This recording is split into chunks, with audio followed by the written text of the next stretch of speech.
वट सावित्री कथा। बहुत समय पहले भद्र देश में अश्वपति नाम के राजा रहते थे। उनकी कोई संतान नहीं थी। उन्होंने संतान प्राप्ति के लिए सावित्री देवी का कठोर तप किया। देवी प्रसन्न हुई और वरदान दिया कि तुम्हारे घर एक तेजस्वी कन्या जन्म लेगी। समय आने पर रानी ने एक कन्या का जन्म दिया। सावित्री बोली, कृपा से जन्म लेने के कारण उसका नाम सावित्री रखा जाएगा। सावित्री रूपवती, गुणवंती और तेजस्वी थी। जब वह विवाह योग्य हुई तो राजा ने उसे स्वयंवर के लिए अपना वर चुनने को कहा। सावित्री वन में घूमते हुए सत्यवान नाम के युवक से मिली। सत्यवान धूमसेन नाम के अंधे राजा का पुत्र था, जिसका राज्य छीन गया था और वे वन में कुटिया बनकर रहते थे। सत्यवान माता पिता की सेवा करता था। सावित्री ने मन ही मन सत्यवान की पति रूप में चुन लिया। जब राजा अक्षपति को पता चला कि नारद मुनि ने बताया कि सत्यवान अल्पायु है, विवाह के 1 वर्ष बाद ही उसकी मृत्यु हो जाएगी, फिर भी सावित्री अपने निर्णय पर अडिग रहेगी और सत्यवान के विवाह कर लिया। वह राजमहल छोड़कर सास ससुर की सेवा करने वन में रहने लगी। सावित्री सत्यवान की मृत्यु का दिन जताती थी। उस दिन से 3 दिन पहले उसने कठिन व्रत रखा। जिस दिन सत्यवान की मृत्यु होनी थी, उस दिन वह सत्यवान के साथ लड़की काटने बन गई थी। दोपहर के सत्यवान के सिर में तेज दर्द हुआ और वह वृक्ष के नीचे लेट गया। तभी यमराज प्रकट हुए और सत्यवान के प्राण लेकर जाने लगे। सावित्री भी यमराज के पीछे पीछे चल दी।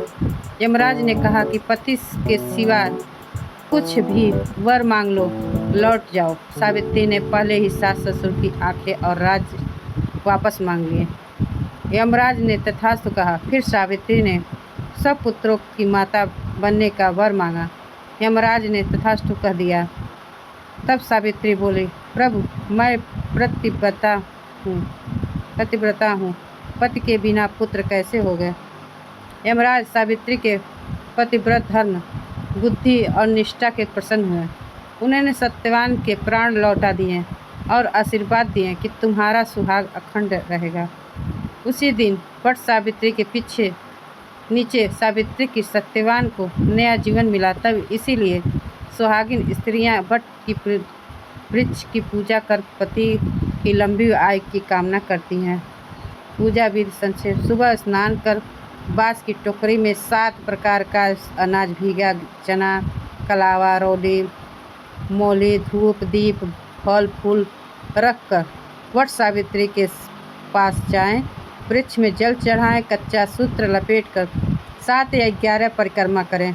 कथा सुने, सत्यवान सावित्री का पूजन करें और बड़े आशीर्वाद से बोलें, सावित्री की जय हो, आपका व्रत सफल हो। पति की लंबी उम्र और सौभाग्य की कामना के लिए वट सावित्री व्रत रखा जाता है। कथा के अनुसार माता सावित्री ने यमराज से अपने पति सत्यवान के प्राण बरगद के वट के पेड़ के नीचे त्रिदेवों का वास कर माना जाता है, इसीलिए इसकी पूजा होती है। पूजन सामग्री: 16 श्रृंगार करें, नए वस्त्र पहने और पूजा की थाली तैयार करें। थाली में फल, भीगे हुए चने, रोली, मौली, सिंदूर, अक्षत, चावल, धूप भरा कलश रखें। पूजन वट वृक्ष के नीचे सत्यवान और सावित्री की मूर्ति का चित्र स्थापित करें। पेड़ के चारों ओर जल अर्पित करें और धूप दीप जलाएं। पेड़ की रोली की सिंदूर अक्षत का तिलक लगाएं। वट वृक्ष के तने का कच्चा सूत्र कलावा लपेट कर 5, 7, 11, 12, 21 परिक्रमा करें। परिक्रमा करते समय पति की लंबी आयु, अच्छे स्वास्थ्य के लिए प्रार्थना करें। वट सावित्री की व्रत कथा सुने पढ़ें। इसके बाद अपने पति की पूजा करें। इनके पैर छुए, तिलक लगाएं और उनको खिलाएं। सावित्री और सत्यवान की कथा। मध्य देश के राजा अक्षपति की पुत्री सावित्री ने सत्यवान को पति के चुना था, जो एक निर्वासित राजकुमार के और अल्पायु थे।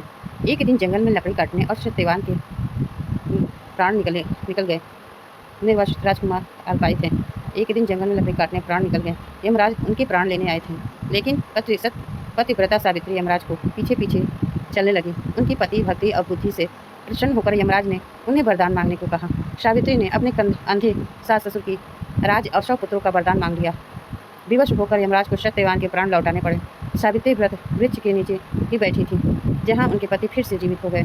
अगर आप इस व्रत को शुभ तिथियों पूजा की शुभ मुहूर्त या व्रत खोलने के नियम के बारे में जानना चाहते हैं तो कृपा करें बताएं।